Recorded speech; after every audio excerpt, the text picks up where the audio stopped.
प्यारे बच्चों, आप सभी का स्वागत है आपके अपने YouTube channel Balaji education centre पर। और आज हम क्वेश्चन नंबर 22 से स्टार्ट करेंगे।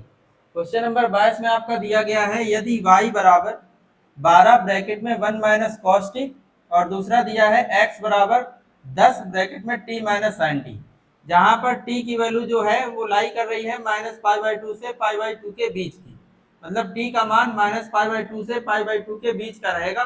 तो उस कंडीशन में हमें फाइंड आउट करना है dy बाई डी एक्स। देखिए कैसे करेंगे। ये अलग अलग फंक्शन दिया गया है, y अलग दिया गया है, x अलग दिया गया है।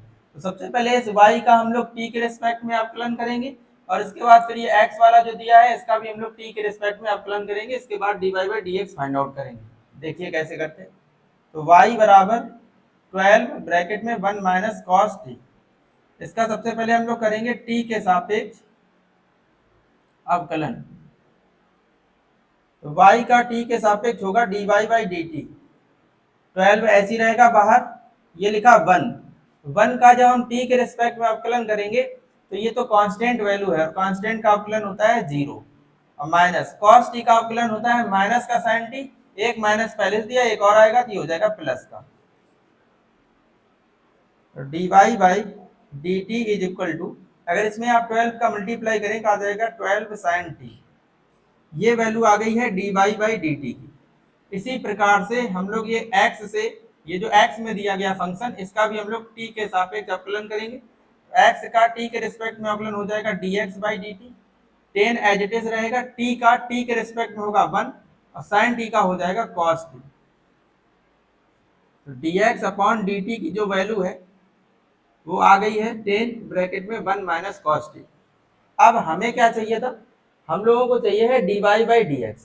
तो dy by D x find out करने के लिए आप लोग किस तरीके से फार्मूला यूज करेंगे, dy बाई डी एक्स बराबर dy by D T upon में dx अपॉन dt।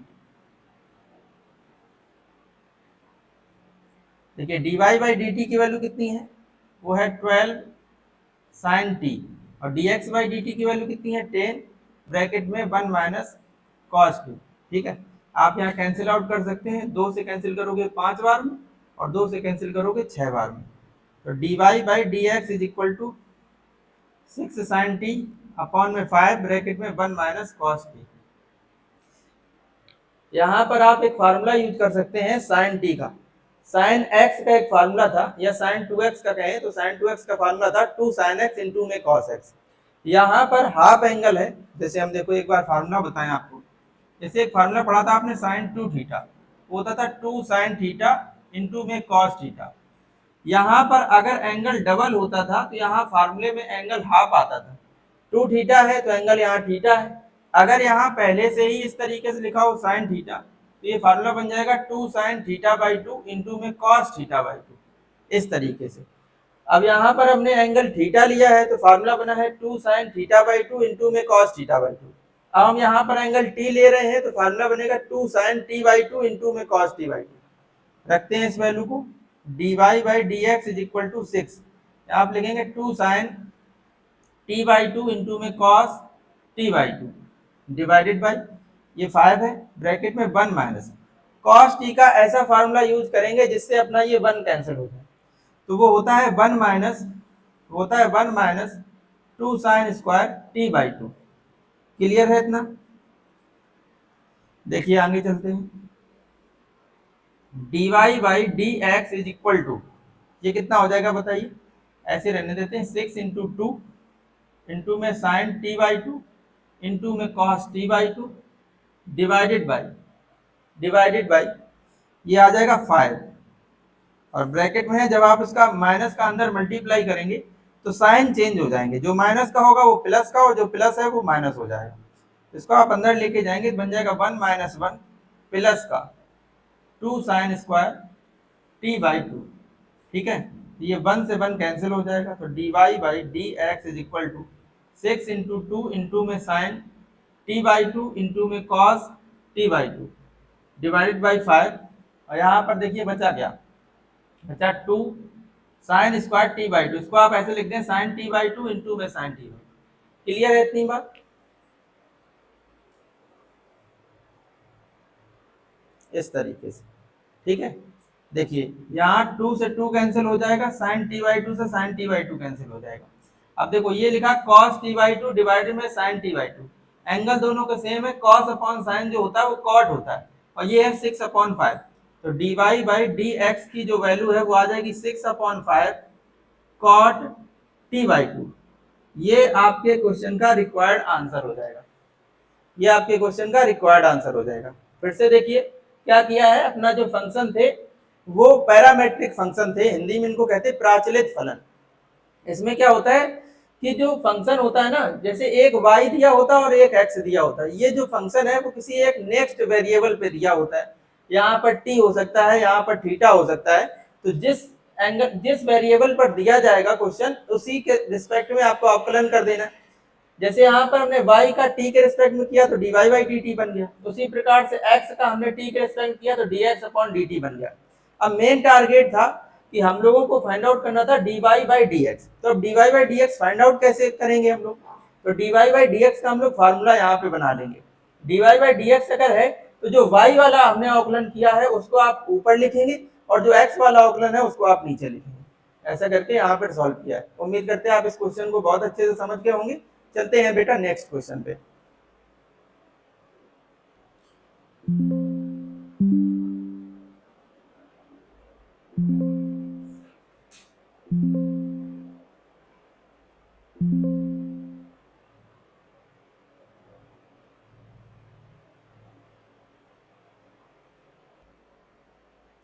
देखो बेटा नेक्स्ट क्वेश्चन है आपका, यदि किसी c ग्रेटर देन 0 के लिए x माइनस ए का whole square plus Y minus B का होल स्क्वायर बराबर c स्क्वायर है, तो कह रहे हैं तो सिद्ध कीजिए 1 plus D Y by D X का होल स्क्वायर की पूरी होल पावर 3/2 डिवाइड में d2 Y by D x square. इस पूरे की वैल्यू, इस पूरे को हमें सॉल्व करना है और ये प्रूव करना है कि इस पूरे को सॉल्व करने के बाद जो आंसर आएगा वो ए और बी से फ्री होगा। मतलब जो भी इसका आंसर आएगा उसमें ए और बी नहीं होना चाहिए। ये है क्वेश्चन, दिया गया है x माइनस ए का whole square plus Y minus B का होल स्क्वायर बराबर में सी स्क्वायर। तो इसका हमें क्वेश्चन को देखकर ये तो क्लियर हो रहा है कि इसका हमें डबल डेरिवेटिव करना पड़ेगा, क्योंकि यहाँ पर देखिए d2 Y by D x square दिया गया है। तो देखिए करते हैं क्या दिया गया है। गिवन है बेटा हम लोगों को x माइनस ए का whole square plus Y minus B का whole square is equal to C square.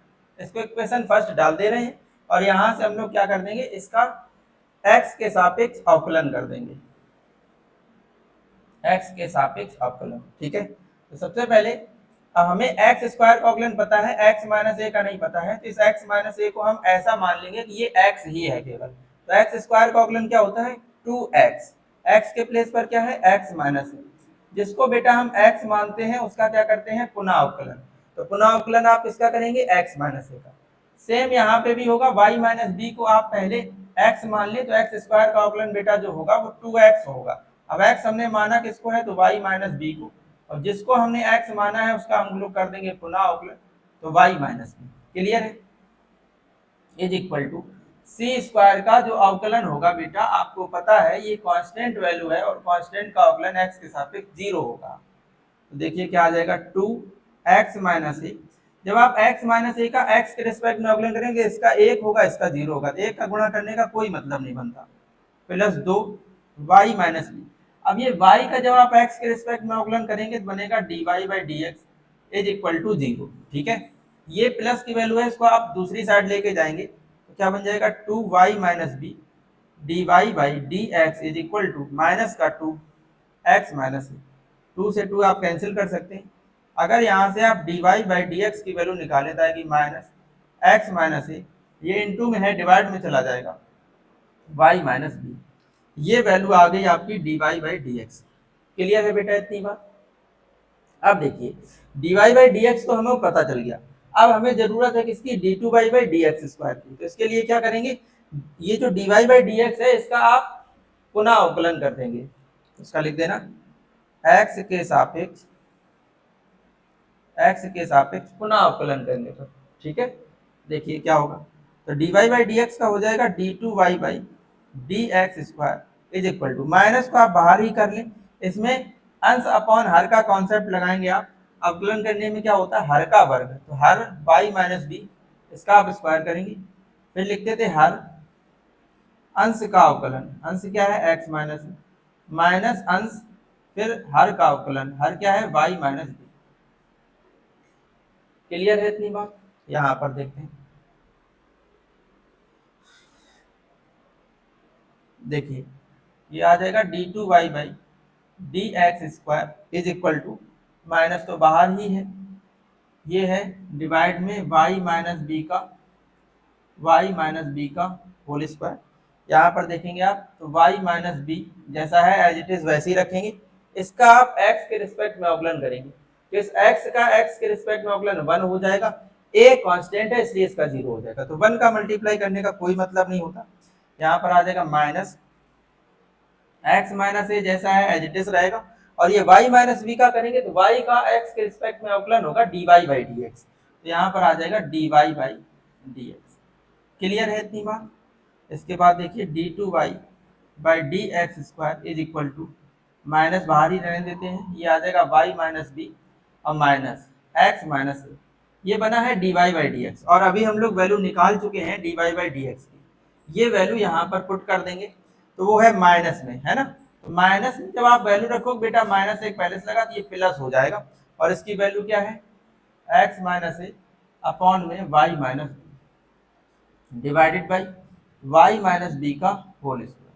Clear है? इसके आप डिनोमिनेटर में 1 मान के क्रॉस मल्टीप्लाई कर लेंगे तो बन जाएगा d2y upon D x square, ये माइनस है, क्या आ जाएगा y माइनस बी का whole square plus x minus A का 2 टाइम जब इनटू होगा तो बन जाएगा x माइनस ए का होल स्क्वायर, डिवाइड में y माइनस बी ये है और y माइनस बी का होल स्क्वायर ये, इनका जब आप मल्टीप्लाई करेंगे तो y माइनस बी की होल पावर कितनी हो जाएगी 3। क्लियर है?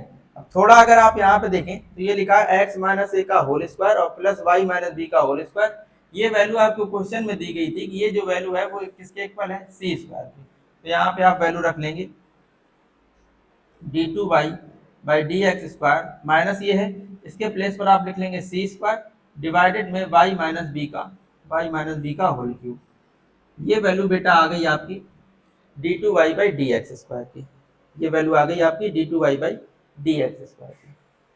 क्लियर है ना इतनी बात? ठीक है, अब देखिए अभी हम लोगों ने अपने पास अब dy बाई डी एक्स की भी वैल्यू है ये रही, और d2y by D x square की भी वैल्यू है। अब हम लोगों को इस चीज को प्रूव करना है कि इस पूरे का जो आंसर आएगा वो a और b से फ्री होगा। तब देखिए ये लेते हैं, तो थोड़ा सा हम यहाँ पर इसको साफ कर रहे हैं, आप चाहें तो इसका स्क्रीनशॉट ले लें या अगर चाहो तो आप इसको नोट कर लेना पॉज करके, ठीक है?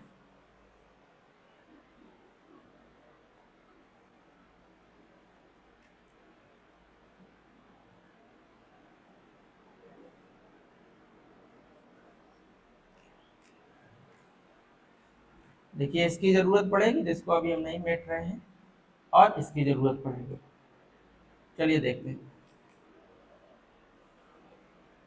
प्रूव करना है 1 plus dy by D X का होल स्क्वायर की होल पावर 3/2 और अपॉन में d2y by D x square. चलो देखो वैल्यू रखते हैं, तो ये आ जाएगा 1 plus dy by D X की वैल्यू है बेटा माइनस में x माइनस ए अपॉन में y माइनस बी, है ना? और जब आप बेटा यहाँ रखेंगे और इसका स्क्वायर करेंगे तो माइनस प्लस हो जाएगा, इसका भी स्क्वायर होगा इसका भी स्क्वायर होगा, तो क्या आप इसको ऐसे लिख सकते हैं x माइनस ए का होल स्क्वायर अपॉन में y माइनस बी का होल स्क्वायर। क्लियर है ना इतनी बात? इस पूरे की होल पावर कितनी बन जाएगी 3/2, कितनी बन जाएगी 3/2, ये वैल्यू यहाँ से हटा दे रहे हैं, और डिवाइड में क्या आ जाएगा बताइए, डिवाइड में है d2y by D x square, इसकी वैल्यू है बेटा माइनस का c स्क्वायर अपॉन में y माइनस बी का होल क्यूब। क्लियर है? इसका आप क्रॉस मल्टीप्लाई करेंगे तो ये बन जाएगा y माइनस बी का whole square plus x minus A का होल स्क्वायर अपॉन में y माइनस बी का whole square whole power 3/2 divided minus का c स्क्वायर अपॉन में y माइनस बी का होल क्यूब। क्लियर है बेटा इतनी बात? इसके बाद देखिए ये जो आपका y माइनस बी का whole square plus X minus A का होल स्क्वायर है, ये आपको पता है ये वैल्यू किसके इक्वल है, सी स्क्वायर। तो इतने के प्लेस पर आप लिख लेंगे सी स्क्वायर डिवाइड में y माइनस बी का होल स्क्वायर, पूरे की होल पावर कितनी है 3/2, और डिवाइड में कितना है माइनस का सी स्क्वायर अपॉन में y माइनस बी का होल क्यूब। क्लियर है। अब आप जब आप इसका स्क्वायर करेंगे, देखिए ये भी स्क्वायर है ये भी स्क्वायर, तो इन दोनों का आप डायरेक्ट स्क्वायर करते हैं, इस तरीके से लिखते हैं सी अपॉन वाई माइनस बी, ठीक है, इसका होल स्क्वायर और इसकी पावर कितनी है 3/2, और डिवाइड में माइनस का सी स्क्वायर अपॉन में वाई माइनस बी का होल क्यूब। यहाँ से क्या होगा, ये और ये कैंसिल आउट हो जाएगा, ठीक है। देखिए यहाँ पे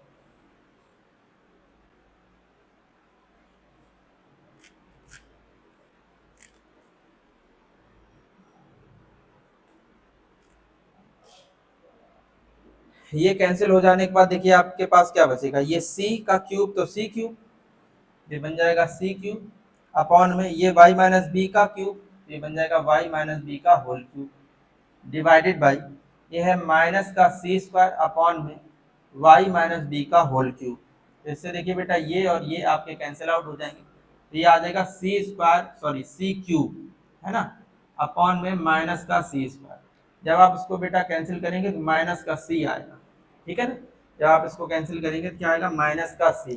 आप देख पा रहे बेटा आपने इस वैल्यू को सॉल्व किया है ना, और ये वैल्यू आप देख पा रहे हैं माइनस का c आया, तो क्या आप ये कह सकते हैं कि ये वैल्यू जो है वो a और b से फ्री है।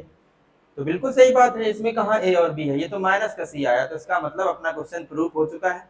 यहाँ आप लिख देना माइनस c जो है जो कि a व b से फ्री है, मतलब स्वतंत्र है, ए व बी से क्या है, स्वतंत्र है। ये आपके क्वेश्चन का बेटा राइट आंसर हो जाएगा, ठीक है। उम्मीद करते हैं आपको ये बेहतरीन से क्वेश्चन बहुत अच्छे से समझ में आया होगा। फिर भी अगर किसी भी प्रकार का आपको कोई डाउट है तो आप कमेंट सेक्शन में पूछ सकते हैं, ठीक है। चलते बेटा नेक्स्ट क्वेश्चन पे। देखिए बेटा नेक्स्ट क्वेश्चन है आपका, यदि x बराबर a cos t plus t sine T और y बराबर दिया है a sin t minus t cos t, तो हमें फाइंड आउट करना है d2y डी एक्स स्क्वायर। देखिए इस क्वेश्चन को कैसे करेंगे, ये भी वैसे ही क्वेश्चन है जैसे इसमें x और y अलग अलग दिए गए हैं और ये सब जो दिए गए हैं वो फंक्शन t के रूप में दिए गए। तो यहाँ पर हम लोग अवकलन x का t के रिस्पेक्ट में करेंगे, फिर y का t के रिस्पेक्ट में करेंगे, फिर हम लोग dy/dx निकाल लेंगे, इसके बाद d2/dx स्क्वायर, फिर उसी का पुनः अवकलन करके निकाल लेंगे। क्वेश्चन की प्लानिंग आप समझ गए होंगे। चलते हैं सॉल्व करते हैं इस क्वेश्चन को। तो सबसे पहले आप इसका t के रिस्पेक्ट में अवकलन करेंगे, t के सापेक्ष अवकलन करने पर x का क्या बन जाएगा बताइए, dx/dt is equal to a का कुछ होगा नहीं, cos t का हो जाएगा माइनस का sin t और प्लस। बेटा यहाँ पर दो फंक्शन इनटू में इसको फर्स्ट और सेकंड मानना पड़ेगा। फर्स्ट और सेकंड फंक्शन का आप अवकलन कैसे करते हैं, तो होता है फर्स्ट फंक्शन सेकंड का अवकलन, sin t का अवकलन क्या हो जाएगा cos t प्लस होता सेकेंड फंक्शन तो sin t इंटू फर्स्ट का अवकलन, t का t के सापेक्ष अवकलन करेंगे 1 आएगा, तो लिखने का कोई मतलब भी नहीं बनता। यहाँ पर देखिए ये प्लस में है और ये माइनस पे कैंसिल हो जाएगा, तो dx/dt इज इक्वल टू बन जाएगा at cos t, ये आ गया आपका dx/dt। बेटा अगर हमें ये वैल्यू इस तरीके से चाहिए हो dt/dx, तो क्या हो जाएगा, पलट जाएगा ये। dx/dt की वैल्यू जो है ना वो आपकी आई है 80 cos t, तो अगर हमें dt/dx की वैल्यू चाहिए हो तो बेटा वो बन जाएगी 1/80 cos t, ठीक। ये वैल्यू हमने क्यों लिखी आप थोड़ी देर में अभी समझ जाएंगे। इधर देखिए इसका भी आप t के रिस्पेक्ट में अवकलन करेंगे, t के सापेक्ष, तो क्या बन जाएगा बताइए, dy/dt is equal to sine t का क्या हो जाएगा बताइए cos t माइनस, इसमें आप वही फर्स्ट और सेकंड फंक्शन लगा के सॉल्व करें क्वेश्चन को, तो क्या होता है फर्स्ट फंक्शन इंटू सेकंड का अवकलन, तो cos t का होगा बेटा माइनस का sin t, first function second का अवकलन और प्लस होता सेकंड फंक्शन तो cos t और फर्स्ट का अवकलन, तो t का t के रिस्पेक्ट में 1 ही हो जाएगा, तो dy/dt is equal to cos t minus को आप अंदर ले जाएंगे, माइनस माइनस ये प्लस हो जाएगा t sin t, और ये माइनस अंदर जाएगा तो माइनस का cos t। यहाँ पे आप देखेंगे ये माइनस का ये प्लस का कैंसिल आउट हो जाएगा, तो D Y by D T is equal to a T sine T.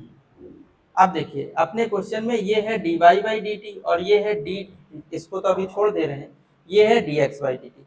बेटा अगर हमें d Y by D x find out करना हो तो हम d Y by D t को ऊपर रखेंगे और d x upon d t को नीचे रख देंगे, तो हमें क्या मिल जाएगा, d Y by D x.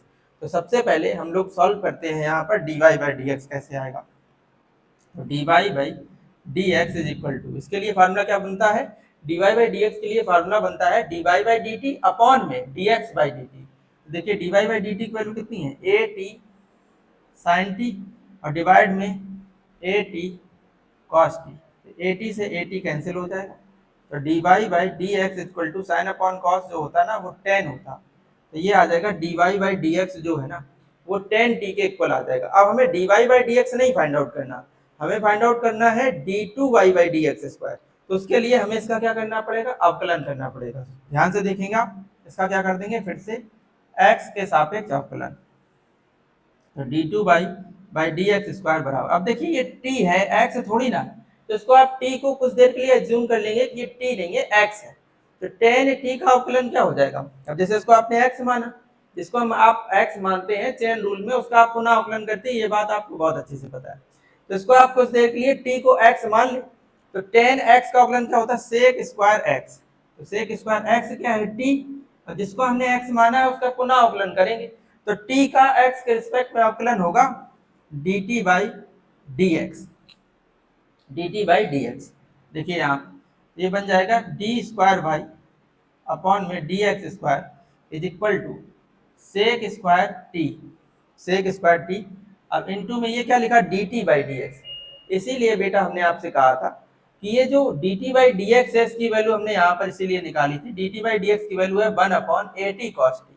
यहाँ आप लिखेंगे 1 अपॉन ए टी कॉस टी, कॉस को आप ऊपर लेके जाएंगे तो कॉस किस में चेंज हो जाएगा, सेक में, दो घातें सेक की पहले से एक और हो जाएगा, बन जाएगा ये सेक क्यूब टी अपॉन में ए टी। बेटा ये आपके क्वेश्चन का फाइनल आंसर हो जाएगा। उम्मीद करते हैं आपको ये बात समझ में आई होगी। बेटा आप इस चीज को थोड़ा ध्यान से समझना, ये इस क्वेश्चन का की पॉइंट है या टर्निंग पॉइंट है, आप कुछ भी समझ सकते हैं। यहीं पर बच्चों से थोड़ी सी गलती हो जाती है, इस क्वेश्चन को नहीं कर पाते हैं, तो आप बेटा थोड़ा सा ध्यान से इस क्वेश्चन को देख लें। क्लियर है ना ये बात। चलते बेटा नेक्स्ट क्वेश्चन पे। देखिए बेटा नेक्स्ट क्वेश्चन है आपका 26 नंबर, है ना। आपके माइंड में क्वेश्चन होगा कि 25 नंबर आपने नहीं कराया। बेटा 25 नंबर क्वेश्चन और 27 नंबर क्वेश्चन ये आपकी पहली जो एक्सरसाइज है, इसमें आप सांतत्य सीखते हैं, उस एक्सरसाइज में वो क्वेश्चन आपको मिल जाएंगे। या इसके जो दोनों क्वेश्चन है ये थोड़े से बड़े क्वेश्चन हैं, इनको आपको थोड़ा सा डीप में समझाना पड़ेगा, तो इन क्वेश्चनों को हम एक सेपरेट वीडियो में आपको करा देंगे। क्वेश्चन नंबर 25 और क्वेश्चन नंबर 27 आप इनको हाईलाइट कर लें, इनको हम आपको एक नेक्स्ट वीडियो में करा देंगे, 25 नंबर और 27 नंबर। ये देखिए ये वाला जो नेक्स्ट क्वेश्चन है 26 नंबर, इसमें लिखा है साइन ए प्लस बी बराबर sign A cos B plus cos A sine B का प्रयोग करते हुए अवकलन द्वारा कोसाइन के लिए योग का सूत्र ज्ञात करना। कोसाइन के लिए कॉस का, कोसाइन का मतलब कॉस का योग सूत्र मतलब कॉस ए प्लस बी का सूत्र आपको ज्ञात करना है। और आप बहुत अच्छे से जानते हैं कि कॉस ए प्लस बी बराबर होता है कॉस ए कॉस बी, अगर प्लस है तो माइनस, तो cos A cos B minus sign A sine B, ये आपका फॉर्मूला होता है। तो इसी को आपको प्रूव करना है, किसके हेल्प से, अवकलन की हेल्प से। देखिए इसका आपको अवकलन करना है और अवकलन करके आपको कोसाइन का सूत्र लेके आना है। अब बेटा क्वेश्चन ये बनता है कि आप इसका अवकलन किसके रिस्पेक्ट में करेंगे, क्वेश्चन ये बन रहा, क्योंकि अपने पास दो वेरिएबल हैं इसमें ए और बी, ठीक है। एक तरीका तो ये है, इसमें आप किसी एक वेरिएबल को कांस्टेंट मान ले, अचर मान ले, और किसी एक वेरिएबल को चर मान के उसका आप अवकलन करने, तो दो लाइन में लग जाएगा क्वेश्चन। अब क्वेश्चन फिर कभी कभार ये बनता है कि आपने इसको ही क्यों चर माना, जैसे मान लो हम ए को चर मान लें और बी को अचर मान लें और ए के रिस्पेक्ट में अवकलन कर दें। तो कुछ बच्चों का क्वेश्चन होता है कि सर जी आपने ए को ही क्यों माना, तो अगर हम ए को मान के करें तो आप बी को मान कर लें, कोई भी प्रॉब्लम नहीं। अगर आप ऐसा कुछ नहीं करना चाह रहे हैं, आपकी एक अभी तक आदत बनी है कि आप अवकलन एक्स के रिस्पेक्ट में कर रहे हैं, तो इस पूरे क्वेश्चन का आप अवकलन एक्स के रिस्पेक्ट में कर दो, कोई भी प्रॉब्लम नहीं है।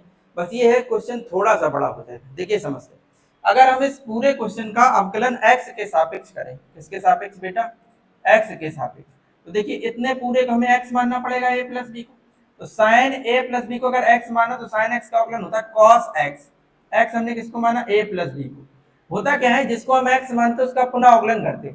अब बताओ a का जब आप पुनः अवकलन करेंगे तो क्या आएगा बताओ, dA by D x, x के रिस्पेक्ट में करेंगे, प्लस b का जब आप x के रिस्पेक्ट में अवकलन करेंगे तो आ जाएगा dv बाई डी एक्स। ये बातें बेटा आपको समझ आ रही होंगी, ठीक है। अब यहाँ साइन ए कॉस भी दिया, इसमें आप फर्स्ट और सेकंड फंक्शन मान के अवकलन करेंगे, तो सबसे पहले क्या होगा फर्स्ट फंक्शन, तो ये हो गया, कर रहे हैं x के रिस्पेक्ट में, थोड़ा ध्यान देना यहाँ कहीं पे भी x नहीं है तो हम पहले जिसका अवकलन करेंगे उसको x मानेंगे और फिर उसका पुनः अवकलन करेंगे। जैसे देखिए क्या होता है फर्स्ट फंक्शन इनटू में सेकंड का अवकलन, तो cos b का आप अवकलन करेंगे, cos b का अवकलन होता है बेटा का माइनस का sin b। अब देखो इसको हमने x मान के अवकलन किया तो इसका आप पुनः अवकलन करेंगे क्या आ जाएगा बताइए, क्या आ जाएगा dv बाई dx, ठीक है। हो गया फर्स्ट फंक्शन सेकंड का अवकलन, प्लस में होता है बेटा सेकंड फंक्शन, तो cos b इनटू में फर्स्ट का अवकलन। अब sin a का x के रिस्पेक्ट में अवकलन करेंगे तो a को पहले x मानेंगे, तो sin x का अवकलन होता है cos x, मतलब cos a। अब a को आपने x माना इसलिए इसका पुनः अवकलन करेंगे तो बन जाएगा dA बाई dx। समझ पा रहे ना बेटा आप इस बात को।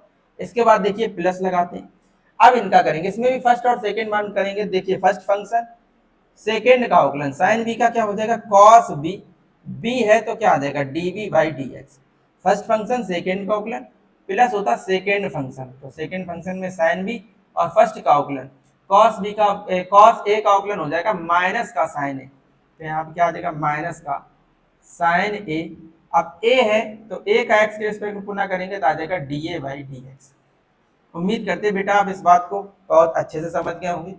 अब यहाँ पे आ जाएगा cos a प्लस बी, आ जाएगा dA बाई dx और प्लस आ जाएगा dv by dx is equal to, अब देखिए dv बाई dx इसमें है और इसमें है, तो इन दोनों में आप dv बाई dx कॉमन कर लें तो क्या बन जाएगा, ये आएगा और माइनस के साथ ये आएगा, ये आ जाएगा बेटा cos a cos b minus का sin a sin b, और इनमें हमने आपको क्या कॉमन बताया कि कॉमन कर लेंगे dv बाई dx, प्लस इसमें और इसमें आपको dA बाई dx कॉमन मिल जाएगा, तो बताइए क्या बन जाएगा cos a cos b minus sin a sin b।